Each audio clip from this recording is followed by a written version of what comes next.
All right. Well, thank you everyone for joining today. We have a great presentation.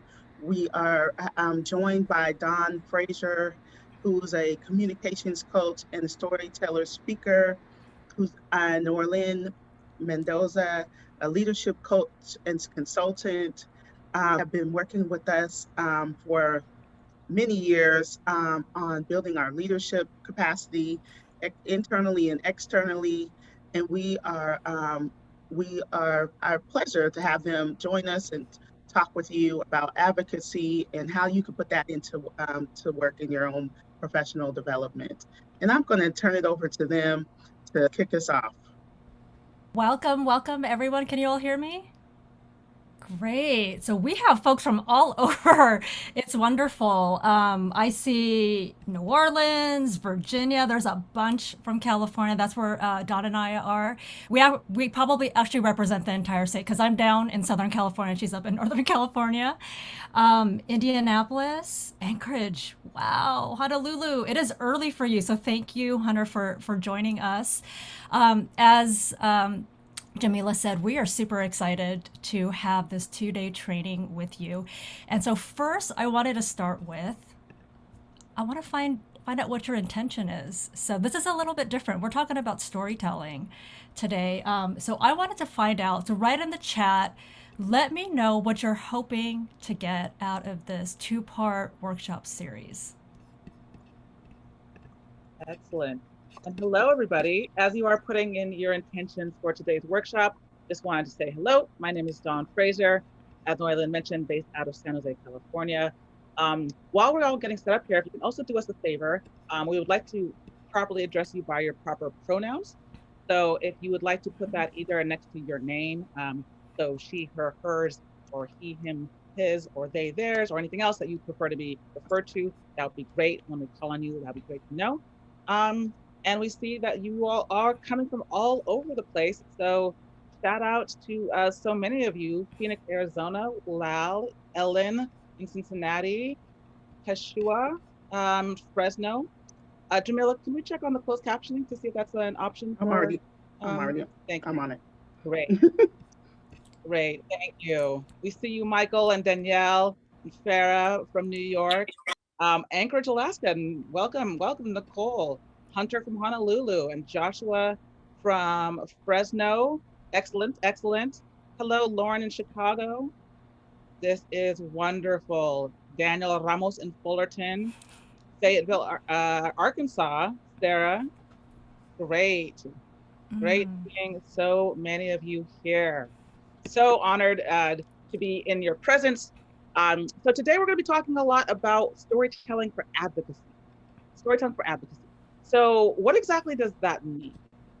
Well, I'm sure that most of you know that a story has beginning, middle, and an end, right? But there's so many different ways that we can actually apply stories when we're like looking to use them as a form of advocacy or inspiration or persuasion. So essentially, this training, this 2 part training, is going to be about how do we take a moment from our lives, either our professional lives or personal lives.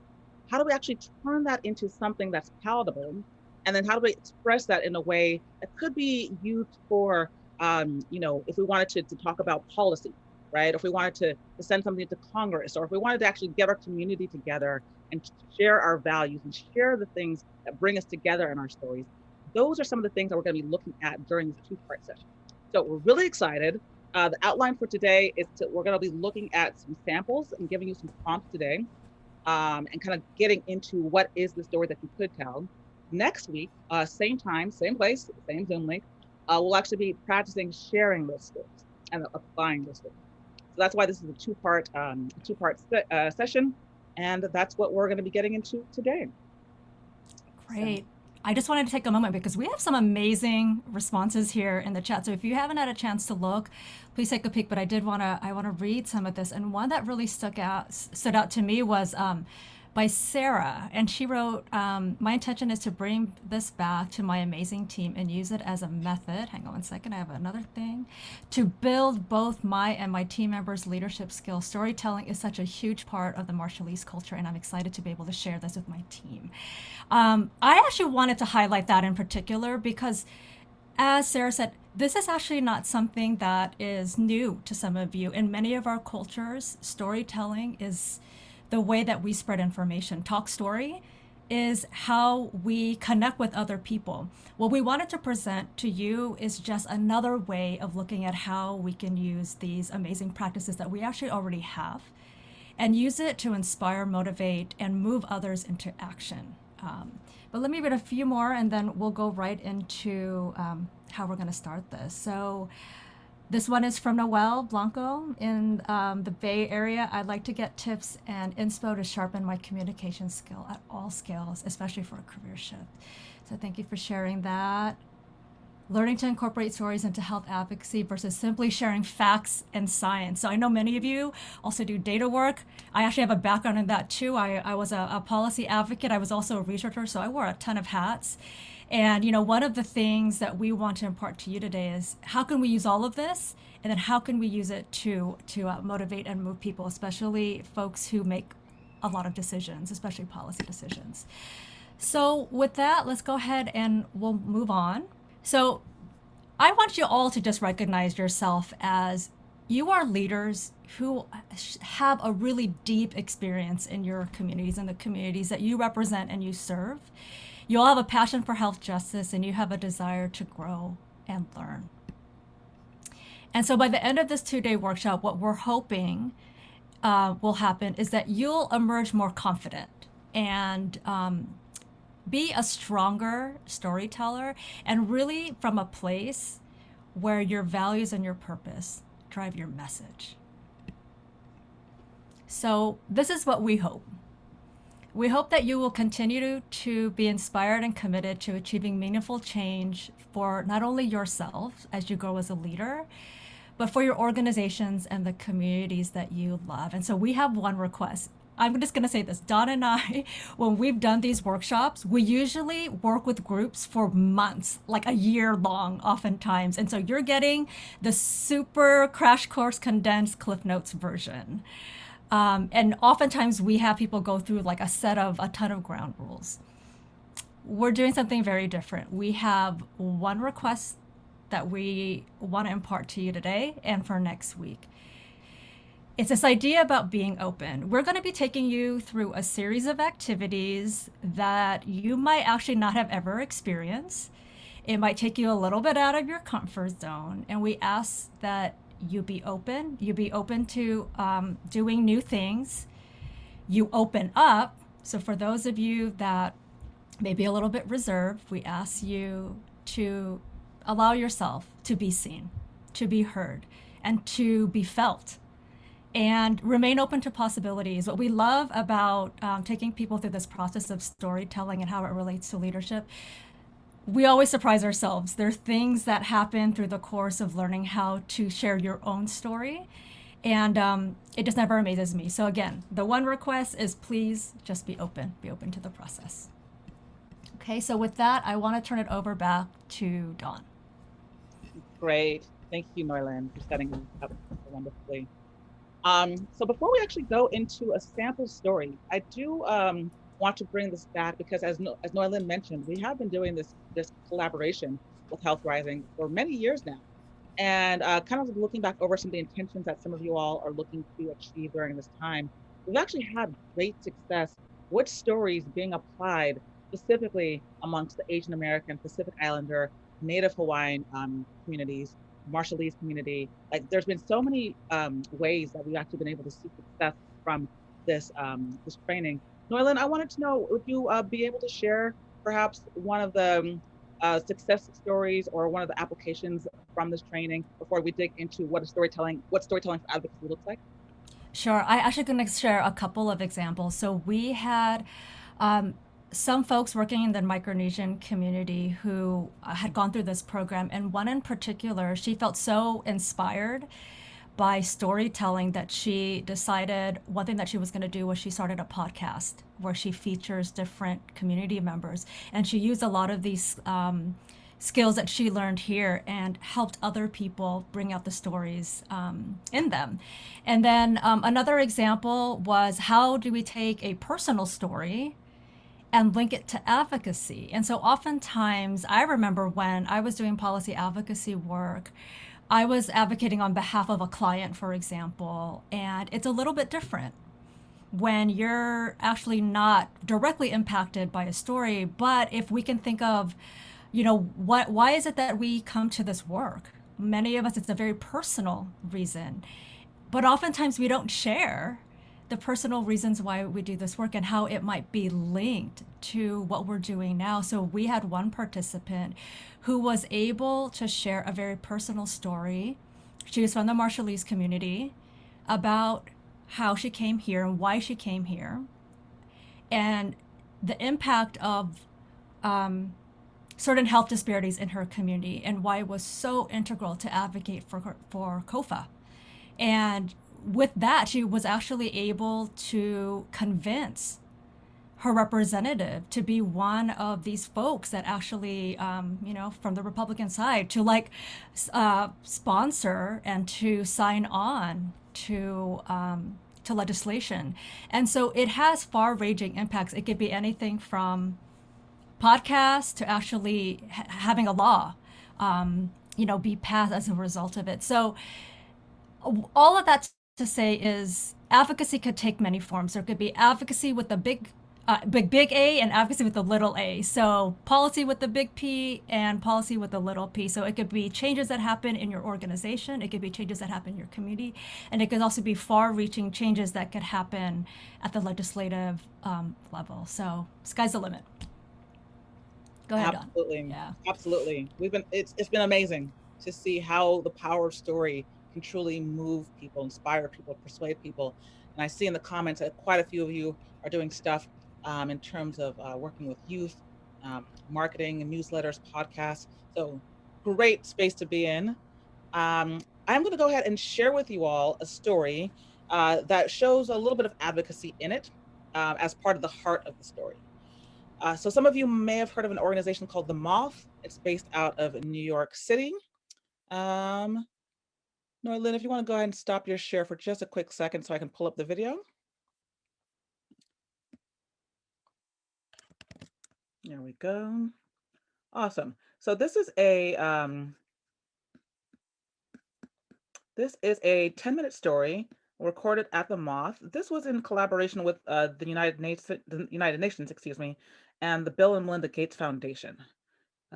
So they were looking to do work around HIV and AIDS, and I was one of their trainers selecting participants to share their stories. So we're going to share the story with you, kind of get a sense of what storytelling for advocacy sounds like, looks like, and then we'll go from there. So let's see, here we go. Let's get the sound going. I'm going to put myself on mute. And this story is shared by Sisonke Msimang.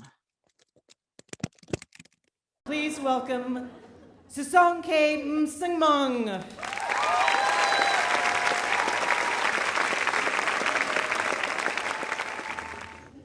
The year is 1998, and I've got a new job. I've just been hired as the National Program Officer for the United Nations Population Fund in South Africa. It is the era of nation building. Nelson Mandela is the president, apartheid has fallen, and the country is busy at work trying to undo decades of deliberate underdevelopment. Now, this era in South Africa's history is perfectly matched to my personality because I am a fixer, and there is much to be fixed in the new South Africa. I'm 24 years old, and I genuinely believe that there isn't a single challenge facing humanity that cannot be solved. Hunger, poverty, disease, you name it, we can fix it. We have the technology, we've got the money, we've got the brain power to fix all the world's problems, right? Some people might think that I'm naive. I like to think of myself as idealistic. And my idealism is matched by a serious work ethic and a commitment to reading as much as I can. I am all over the place. I am in workshops and in meetings and traveling because by the ripe old age of 24, I have already figured out that nobody ever saved the world while sitting on their butt.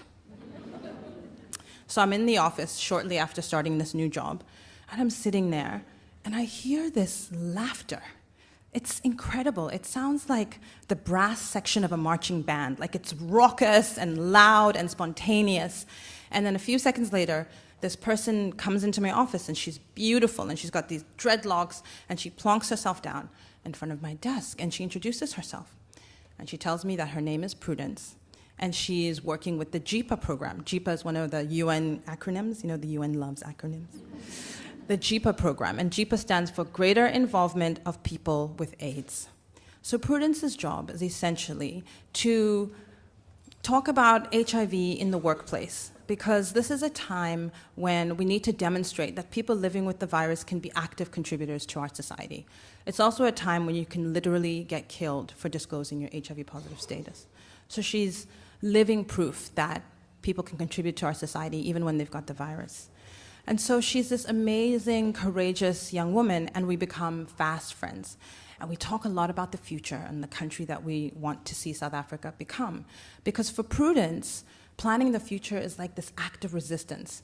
It's a way of defying that tiny little virus that might otherwise kind of ruin her life and control her life. And so Prudence is often off, motivating people, in companies and giving inspiring talks, and I'm often on the road. And on one of my trips, which happens when the global board of UNFPA comes to visit South Africa, my job is to accompany them to Cape Town. And I'm, the chief organizer, sort of getting people onto the bus, and I'm like the minute taker and the sort of timekeeper. But I'm especially excited about this trip because I get to meet my favorite cabinet minister. Now, most 24-year-olds have a favorite celebrity or a favorite soccer player. I have a favorite cabinet minister. So I'm really excited about meeting her because she has this fantastic reputation of being a real doer. She just gets things done, right? So we're sitting there. It's the last meeting on the last day of our trip to Cape Town. And so we're all very tired, and it's about 9 o'clock when we finally sit down to meet with the minister. So she's everything I thought she was going to be. She's dynamic. She's like this tiny, short woman, like who really gets things done. And because I'm so tall, I often think that like short people are really efficient. I don't know. It just kind of. Anyway, so she's like everything I think she's going to be. And so she's talking about all the plans and what government is doing. And then one of our board members puts up their hand and he says, "So tell us, Minister, what is the most difficult thing about your job?" And I'm thinking, oh my God, that's a great question. I wish I had asked that question. And she stops for a long time, and then she says, it's when I'm visiting a family and I'm sitting in their 2-room house or in their shack, and it's getting dark outside, it's close to 6 o'clock, and it's time for dinner. And I look up and I realize that there's no smell of food in this house, and there is nothing in the pots. And I realize that this is the situation for this family every single day. So I'm thinking, oh my God, what do you do? And as if to respond to me, she says, and in those moments, all you can do is just sit and be with people in silence. I am so confused. I am so deeply confused. Like, this is my shiro. I'm expecting more action, dig deeper, go higher, do more, ask not what your country can do for you kind of moment. And I feel like I'm in a yoga retreat. And there's all this stuff about silence and being still and non-action verbs. So, okay. So I'm very confused. But we thank the minister for her time because it's late, and I'm like, we've got to go. And so we bustle everyone out to the bus, and everyone goes on their way, and I head back to the office in Pretoria. And so I'm reunited with my friend Prudence, and by this time, Prue and I have had these long conversations about everything in our lives. And one of the ongoing issues in Prudence's life is that she's not in a very good relationship. In fact, it's a dysfunctional relationship and an abusive relationship. And so I've put together this action plan for how we're going to get her out of the relationship. But for some reason, she's not listening to my action plan. But I'm a firm believer in the old adage, if at first you don't succeed, try and try again. So we're talking, and she's filling me in on what's been happening while I was gone. And one of the things that's happened is that she has been accepted into a drug treatment program. So this is excellent news. But the problem is that it's in Joburg, and we live in Pretoria, and it's a 45-minute drive away. But I have a car. And so I listen to her, talk about this program, and I say, well, here's what's going to happen. I will drive you to the doctor twice a week, as per the plan, and you will move in with us, with my family. And somehow she falls for it, and she says, okay. And so I get her out of the relationship. And so she moves into our house with my family, my parents and my sisters and I, and not just into our house, but into my room, and not just into my room, but into my bed, because there isn't an extra bed, so it's perfect. And so we talk every night, and we fall asleep, talking, and then we wake up in the morning, and we continue the sentence where we, dropped off the night before, and it's perfect. And then we drive to work together in the morning, and then we have lunch, and it's a lot of hanging out. And twice a week, we go to the doctor's office, and I drive her. And we have to wake up at 5 o'clock in the morning. And on our first trip to the doctor, my friend is uncharacteristically quiet. So I'm chattering away, and I realize that the closer we get to the doctor's rooms, the quieter she becomes, until finally, as we pull up in front of the doctor's rooms, she's sitting in silence. And so I take the key out of the ignition, and I reach to take my seatbelt off, and she puts her hand out, and she says, stop. You stay here, I'll go in by myself. And I'm stunned, because I have a lot of questions for the doctor. For example, are there going to be any side effects? What are the risks of this medication? Is this privately or publicly funded trial? And are there any sort of prospects for rolling this out to a larger group of people? But of course, I don't get to ask any of my questions because I'm sitting in the car alone and Prudence has gone inside. And so this proceeds for the next few weeks. Every time we drive to the office, to the doctor's rooms, there's this silence, and in between, everything is fine. And then after a few weeks, we get to the doctor's rooms, and the meds are clearly starting to have their effect on Prudence, and she's not feeling so great. And as she gets out, she stumbles. And so I get out of the car, and I help her. And we go in to this room that I haven't seen yet. And so we open the door, and we walk in, and it's just this ordinary room with a coffee table in the middle and chairs lined up against the wall on one side and chairs lined up on the other side, and a receptionist office on the fourth wall. And it's just this ordinary, regular room. And so we sit down, and then it hits me that what's different about this room is that there's this deathly silence, and that everyone is looking down, kind of studiously avoiding looking at one another's faces. This is a time when, AIDS is known as this disease of poverty, it's a disease of gay people, it's a black disease, and actually this room is none of those things. It's a very diverse room, it's affluent, it's in a Johannesburg suburb. And so we sit and we wait, and after a couple of seconds, I hear this name called Alice. And Prudence stands up. And I realize that she's using a pseudonym. And so as she disappears down the hall, my questions multiply. She comes back, and we go back into the car together, and we start that long trek back to Joburg. And I have so many questions, and there are so many things that I want to say. But I don't. We just sit. And then finally I say to her, so what's he like? And she says, who? What's who like? And I say, the doctor. What's he like? And she's quiet for a long time, and then she says, he won't touch me without gloves on. And I realize, I finally get it. I finally get what Prue has been trying to tell me for all this time without saying a word, and I finally get what the minister was talking about, which is that bearing witness is a form of action. Sometimes the single most important thing that we can do in order to fix everything within us that is broken. And I realized that you actually can't do anything. You certainly can't change the world unless you've learned how to sit, how to be with people in silence. Thank you.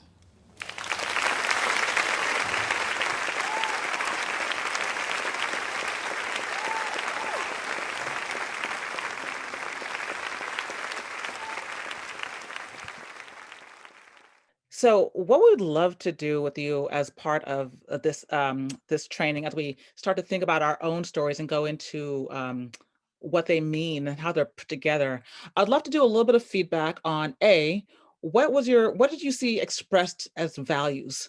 What were Sisonke's values that you heard as part of this story? How might that connect to some of your own values? What did you resonate with? What did you hear? What were you understanding about the story? So let's just have a couple of people chime in about your thoughts. You can either take yourself off of mute and orally say it, or you can put it in the chat and we'll read it off from there. And I want to use this as a way to start thinking about communicating stories and values. So yeah, who would like to chat about what values Sisonke was sharing and how that connected to her story? Taking action, yes. Yes, indeed. Sarah's mentioning that getting things done, making change, and helping others. Right. So, and in addition to that, how did she initially start the story? Like, how did she think that change needed to be done at the beginning of the story? And how did she understand that change could be done towards the end of the story? Let's discern that just a little bit more. Let's see here. Yeah, so Christine Barker has mentioned that she values action. And so once again, I'd love to know, like, how did her definition of taking action change? Who was she at the beginning of the story? And who was she at the end of the story? She was a doer at the beginning and a witness. She was bearing witness. She was someone who was listening to others to change how she saw things, to change her viewpoint. Right, Sarah, exactly. And one of the interesting things that I would love to ask you about is, do you think that she still sees herself as a doer at the end of the story? Sarah? I don't know. I would say no. I think she does. Sorry. Yeah, Charmaine, what do you think about that? I think she does, but she has redefined action, right? She understood what the minister meant, that sometimes action is bearing witness quietly. Being there with that person is action in and of itself. And so I thought that she expanded her view of what taking action actually means. Excellent. Yes, that was part of my own interpretation as well of the story. That before she saw action as like somebody who has to go do something, be the leader of the protest. So when she has this moment with her favorite prime minister, she's very confused because the prime minister is kind of just bearing witness. And she understands later that bearing witness to what's happening with her friend is a form of action. So we can see that there's a change in her perspective in terms of she values action, but now she sees how action can look differently within the landscape of her own work and personal life. So excellent, excellent. Other thoughts or feedback? Did you all like the story? I just want to chime in and say that I think what I got from her story is that, at the end, she understood that action doesn't always have to mean that you have to be at the forefront, and you could still instill change and give support even if you're not at the forefront. Exactly. That you don't have to be the person like leading the charge. You can actually instill a lot of change from being that support person, right? Is that Kashoa? Kashua, yes, exactly. Thank you, Don. Of course, thank you. Great. Any other observations of the story? Yeah, I felt like the small details in her story, from being in her house with saying that there wasn't anything cooking in the pot. There's no like sense of being home where she lives at, I guess, to what she's used to. And then even describing the room that they went to in Johannesburg, where everyone was sitting down, looking down. you know, kind of going through the same thing, but was afraid to like look at each other. I thought those details were very important about the story. Excellent observation, Joshua.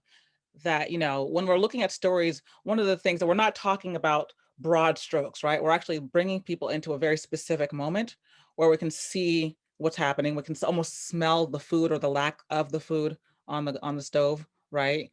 All the senses are being utilized. So in the stories that we're sharing, what we're going to be doing, we want to pull out the scenic detail. So in other words, the sights, the sounds, the smells, the taste, the touch, because those are the things that other humans connect to. We all know what it's like to feel hunger, for example. But when we're talking about advocacy, we may not know what it feels like to have hunger go on for a prolonged period of time, right? So we want to have people envision what it feels like or senses like, so that we can put them in our shoes when we're telling our stories. And that's what starts to push the narrative. When we feel the emotions, which is the core of so much of stories, when we feel those emotions, we can move and drive the narrative forward, so much more than just talking in just data points or stats. So excellent, excellent observation. I was just want to add to what the speaker before just said. It's the sensory details as well, right? The smell of the food, like you actually smelled what food should smell like cooking on the stove, and then the absence of it, the quietness, the not speaking on that very long journey is conveyed, that it puts you there. And that's the brilliance of a great writer or a great storyteller, whether they're writing it or verbalizing it. Exactly. Charmaine, is it? Yeah. Mm-hmm. Right, exactly. That's the power of stories. So she's using her words, and each one of those words is creating an image or a feeling inside of each one of us.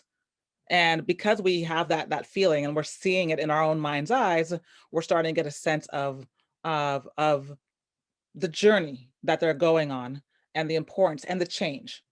So every single element, every single story that we're going to be looking at has some type of element of change. Okay. But so much of it is rooted in values. So if there's any other comments about the story, if not, we'll move into some of the things that we'd like to explore with you all in terms of values and story. I'm sorry, but did she just throw you a bit when when her friend said he wore gloves to touch her? And then she pivoted to the thing she learned was about being there. I thought it would be something about the gloves and the protection of the provider not wanting to touch her because of the stigma of AIDS. And she totally brought me to a different place with where she went with the story. Right. And the beautiful thing about that observation also is, like, you know, any one moment from our lives can be interpreted or deciphered a billion different ways. It is truly up to us to decide, what do I want this story to be about, right? And when we're trying to figure out those details, we'll use that theme as kind of like the guiding light to discern, do I want this story to be about what it was like to not have a doctor be able to touch me when I was a doctor? Do I want the story to be about what it means to sit in silence, to observe when somebody is feeling pain? Do I want the story to be about friendship? You know, in that case, we could pull out some other parts and not include certain elements, right? So when we look at our story, the facts of what happened don't change. Our perspective, or the way that we shift and tell the story, does change. And so that's going to be part of our objective here today, is just to choose one angle from the story that we'll be selecting, figuring out, like, this is one way to share the story, but it could be put together in a bunch of different ways. So especially next week, we'll be talking about the many different ways that you can take this one moment from your life and apply it to different scenarios and different settings, depending on your audience or your goal, or who you want to connect with. So, yes. Oh yeah, and Brocade mentioned that she's an excellent storyteller. Yes, yes, she is. Um, yes, Sarah, I see your comment as well about sitting in silence. Difficult for many people, and explaining how being with somebody can do that so, so well. Okay. Sounds like my audio is breaking up. I'm gonna go get my headphone for just a quick second. Noilyn, do you want to introduce this next section? Absolutely. Well, thanks everybody for all of your comments, and I'm happy to hear that the story touched you and resonated with you in different ways. So I'm going to be talking about values, and you're probably wondering, what does values have to do with storytelling? But as you can see here, we got a little bit of a taste of it.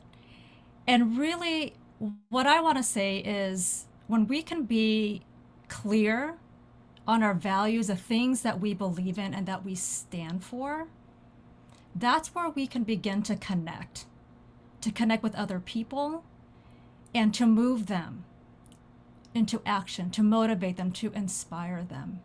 So I wanted to take you through a process right now where we would identify what your values are. But before that, I'm curious if you can all write in the comments or you can unmute yourself.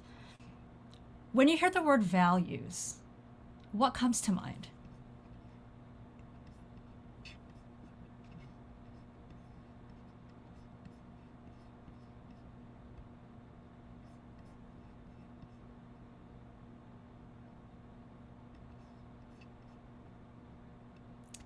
What grounds me? That's a beautiful way to say it. Anybody else? The point at which you stand firm and stop redrawing lines in the sand. You're all so poetic. Moral compass that directs my action, my beliefs, my core beliefs. Yes, all of that. I'd like to also offer another definition. It's by Brene Brown. I'm sure many of you are familiar with her. And she defines values as a value is a way of believing that we hold most important. Living into our values means that we do more than profess our values, we practice them. We walk our talk, we are clear about what we believe and hold important, and we take care that our intentions, words, thoughts, and behaviors align with these beliefs. So for me, being a really good storyteller is getting really clear and knowing who we are and what's important to us. Because if we're not clear about where we stand, what we believe in, what our personal values are, it's very difficult to paint a picture of what we desire to see in our future, what our vision is for our communities. And when we're not clear, it's that much harder to convince other people. So for me, I really see values as my lens, as a lens of how I see the world, how I convey my story, and ultimately how I can connect with others. All right. So I am going to bring up a slide next. I want you to start thinking about what your values are.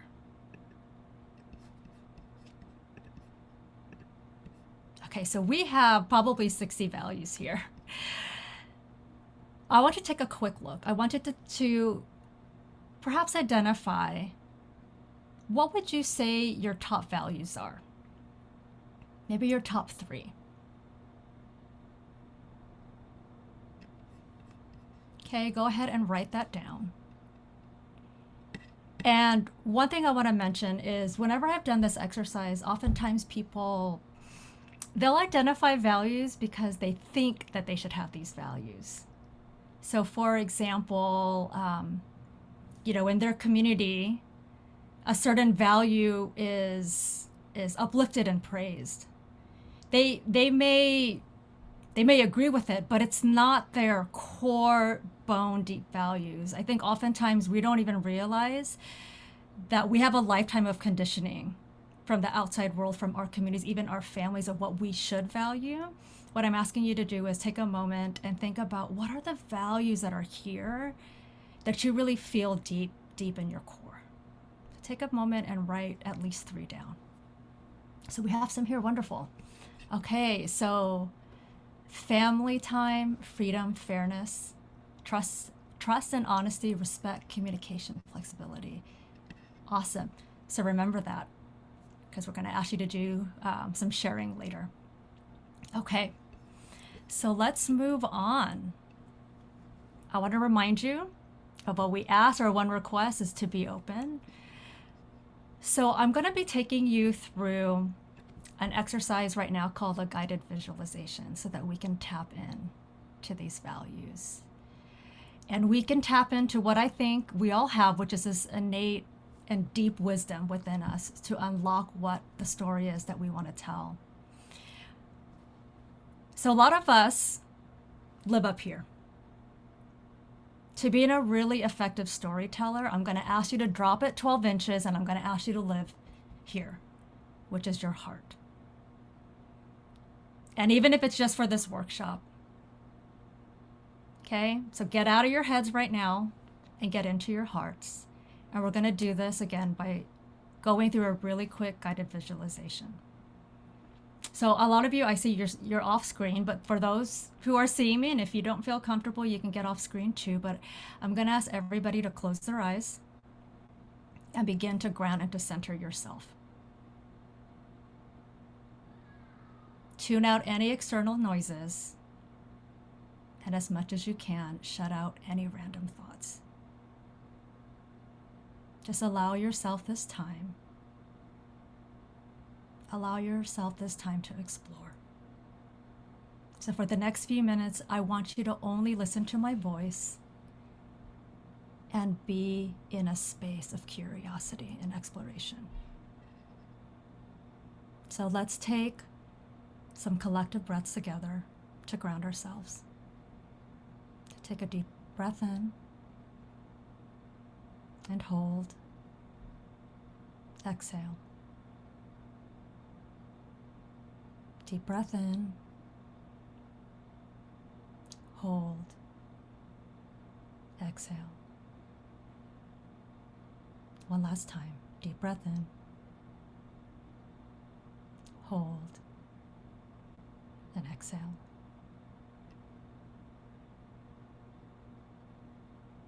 Imagine that you're walking towards a door, and when you open it, you enter the backstage of a small theater space.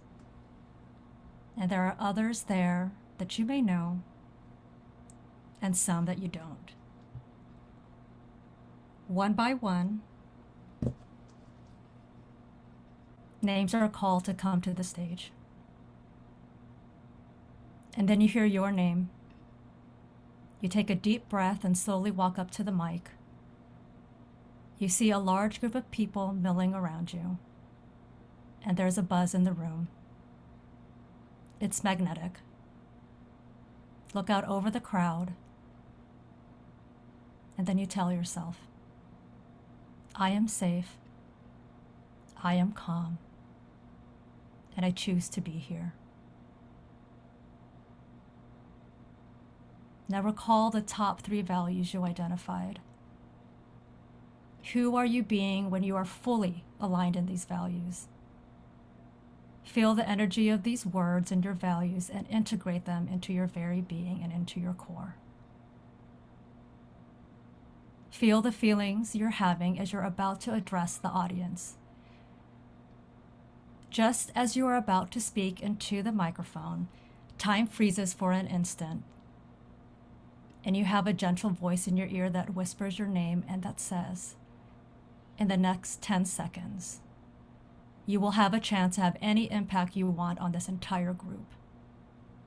It will only be one chance and one impact, but all these people will be changed in some way. They will feel, act, and be different because of you, because of what you tell them. You will have a profound impact. And then you speak in 10, 9, 8, 7, 6, 5, 4, 3, 2, 1. Speak.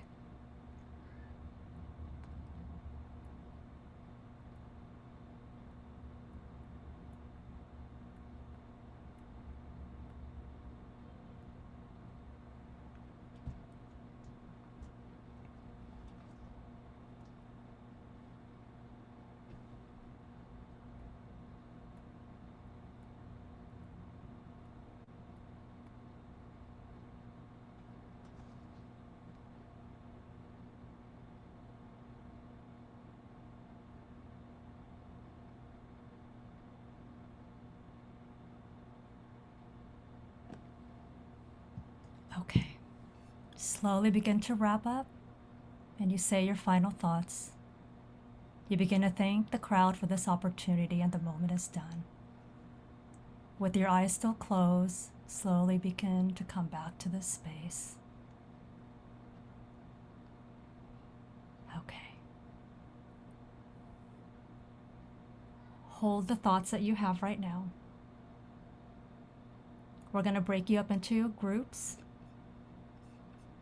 And we want you to both share this experience, but we also want you to begin to answer this question and share with others. What's one thing that I believe in, stand for, or value? And this comes from a time when? Okay. So we'll put this in the chat. Yeah, so if there's nothing that comes to mind immediately for your values, one of the things you can think about is a moment that things changed for you. You know, one was a moment that things changed for you or a moment that you'll never forget. And what might that moment tell us about what you stand for or the things that you value, right? So the core of this exercise is to truly come up with a moment or a time when X, Y, and Z happened. And from that time, we're going to be using this one moment in time to put together a story outline. Okay. So I want to understand what one thing that you value, that you stand for. And this came from a time when ... or this came from a time that things changed for you, or a moment that you'll never forget, right? At the end of this session, I will be sending you all a workbook that talks a little bit more about these prompts. So in case nothing comes for you today, you know, you'll have some time to think a little bit more about it, about these different prompts. So what we're going to do is I want to actually pull out some story examples from people as we look into the second part of this process, which is going to be telling your story. So can I get 1 or 2 volunteers of people who have shared something, a story that you might be able to, you know, put together as a very simple outline? I'm going to work with you on it. As we kind of go into this next exercise for story shaping. Can I get a couple of brave volunteers? You can either just like raise your hand or raise a little hand in the chat, or just say me in the chat.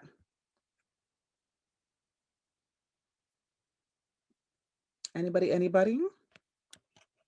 Great, Sarah, awesome.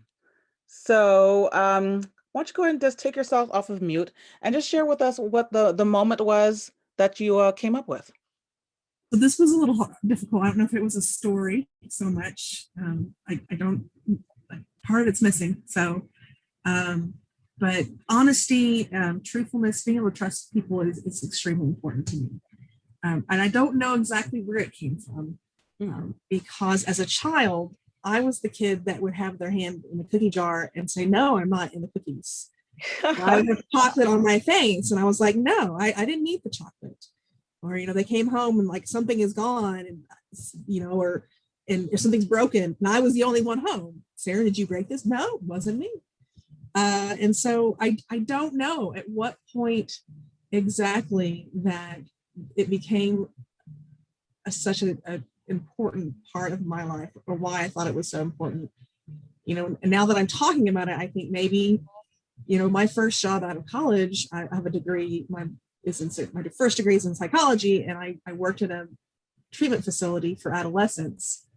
And there was group therapy, and, you know, oftentimes, I mean, there was this level of trust. You had to be able to have trust enough with the people that you worked with to be able to tell your story. So maybe it has something to do with that.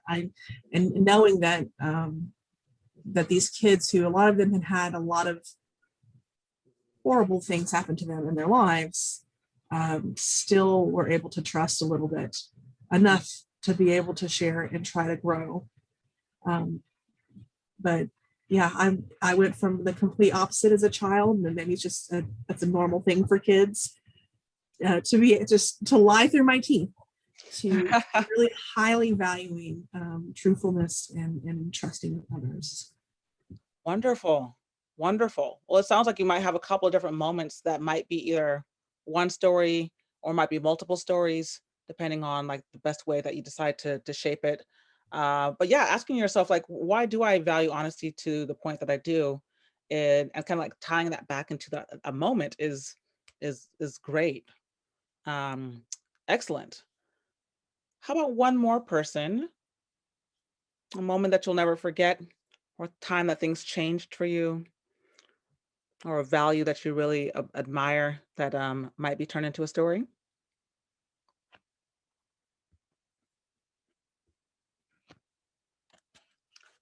While you all are thinking, I'm going to go ahead and share with you a story structure and story outline. Maybe that might help get the ball rolling a bit more. Oops, here we go again with this Zoom issue. Can you all see my screen?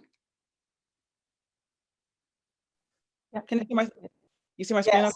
Yes. Yes. Great.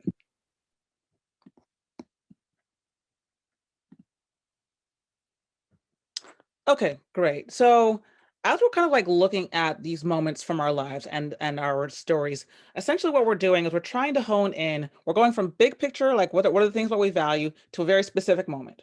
Okay, this very specific moment that you might be thinking of in your life is typically the middle of your story, because what happens with the brain and what happens with the way that we understand things is we like every single day you wake up at a certain time, and every single day you go for a walk with your dog, for example, you're going to remember that day when you wake up and your dog is missing, or you're going to remember those days that are a diversion from the norm. Those are the things that stick with us. And so typically what happens in the mind is those moments that stick with us are they're the beginning of something happening, or it's usually some type of insight. It's like, oh, that's why this idea of honesty is like so important to me, right? So what we want to do, and your activity between now and next week, is to come up with a moment. And I'm going to send you all a workbook that has different prompts to think about how to get into this. And the way that this is going to work is we're going to put this into a very basic narrative arc structure. So how do most fairy tales start off when you start to hear a fairy tale? How do they start off? Once upon a time. Exactly. Once upon a time, life was like blank, right? So our once upon a time in the story is going to be part of the setup. So if you've ever, if we go back to Sisonke's story, once upon a time, she was living in Pretoria. She mentioned that she was a young idealist living in South Africa. And this was the perfect time for her to be alive because she is a fixer, right? So we can get some details about Once Upon a Time. She's a fixer, she's living in South Africa, and this is the perfect time and space for her to be alive. Okay. And then after the Once Upon a Time, what typically happens in a fairy tale after that? What's the next kind of stereotypical saying? Once upon a time, what's next? You start to describe like the main character. Once upon a time, there was a lady in, you know what I mean? You start to provide the setup behind the story. Mm-hmm. Exactly. So that's more of the setup. So as part of this, we kind of get into characters. Yeah. Yeah. And then one day something happens, right? Right. Great. So, and then one day is what we call the inciting incident. The inciting incident is typically a part of the story where something happens to set the story into motion. If I were to ask you in the story with Prudence, what was something that set the story into motion? What happened that set the story into motion? Her friend's problem. I'm sorry? Her friend's abusive relationship and drug addiction. Great, yes. So to even make it simpler than that, she's introduced to this new friend, right? And this new friend has these issues. She wants to get her friend out of this relationship. So if she had never been introduced to this other character, the rest of the story doesn't happen. Does that make sense? And so that's why the Once Upon a Time is a setup. And then one day something happens that sets the rest of the story into motion. So in this particular case, she meets Prudence. She wants to fix her. She wants to fix South Africa. And that's when we get into the raising of the stakes. And the raising of the stakes is really the part of the story where you, as a protagonist, you're trying to figure something out, or you're trying to do something and you haven't quite figured it out. You try something else and it hasn't quite worked, or time is just passing as we're trying to get to an aha moment. So briefly, what were some of the moments from the story that you remember of the raising of the stakes? Like what was she trying to accomplish in the story?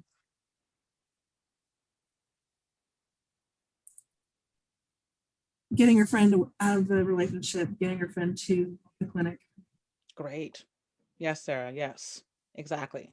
So one of her goals is, like, she talks about how she has this plot to take her to her place, which works, right? So now they're sleeping in the same bed, talking, right? What else did she mention as part of the raising of the stakes?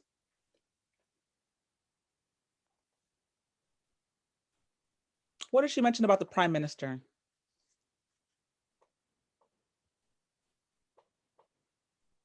Well, the minister was, I think of her meeting with the minister like a little bit before, though, because the minister brought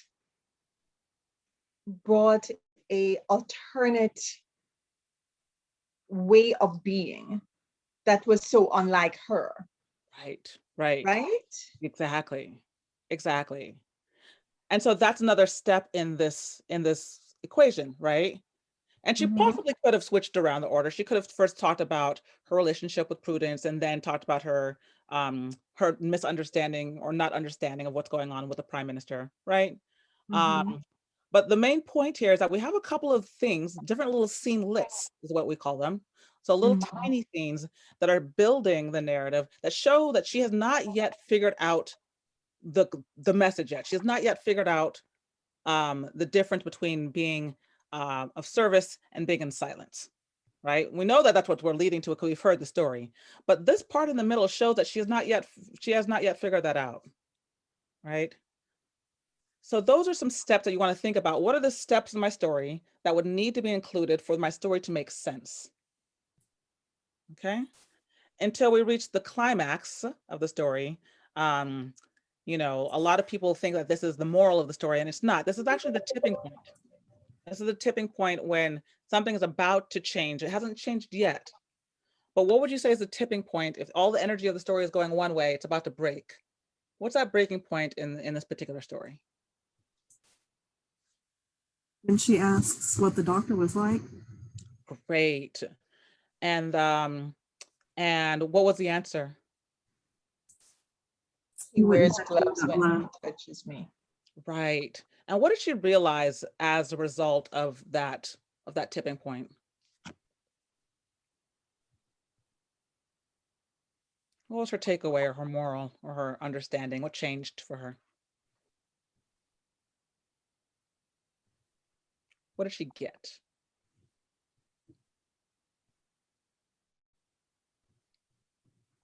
She gets the need to sit like the minister told her, right? Although to be truthful, I still don't see how that gets her there.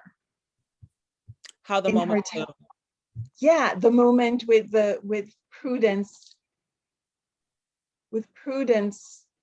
telling her that the man wouldn't touch her without wearing gloves. I don't see how it got her to the finale of the story about one of the ways of taking action is sitting with a friend.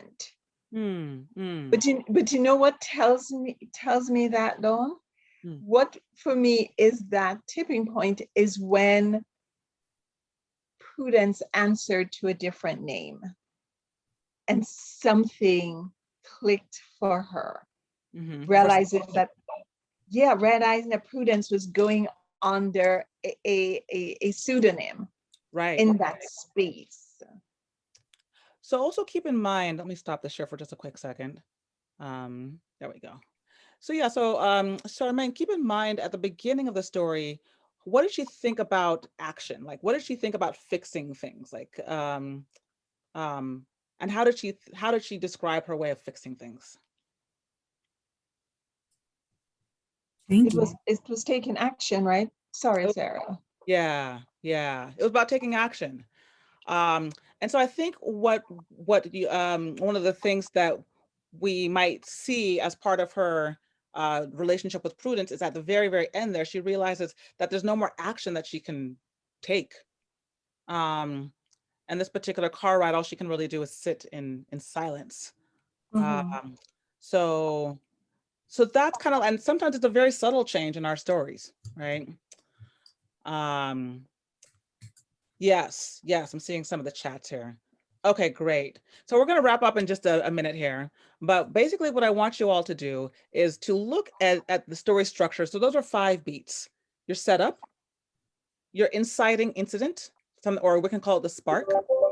That third part is the raising of the stakes. The fourth is your climax, and the fifth is your resolution. And the resolution often has like, the moral of my story is blank, blank, blank, you know? And a lot of times the moral of the story, you know, like I realized this ties back to the beginning of the story. So what we'll be doing with you all is sending you all a workbook. Next week, I would love for you to come with a simple outline about, you know, to start off the session. My story is about the time that blank. So my story is about the time that I learned a lesson about equality. My story is about the time that I learned the power of silence. Okay. So that's the prompt to think about as we wrap up today's session and go into tomorrow's next week's session, same time, same place on Tuesday. And we'll be spending a lot more time the next session hearing your stories, pulling them out, and being in community in that way. Okay, wonderful. I know we're right over time. So if anybody has any questions, feel free to hang out, and we'll be here for a few more moments. And if not, thank you for being here. Much appreciated. And we will see you next week.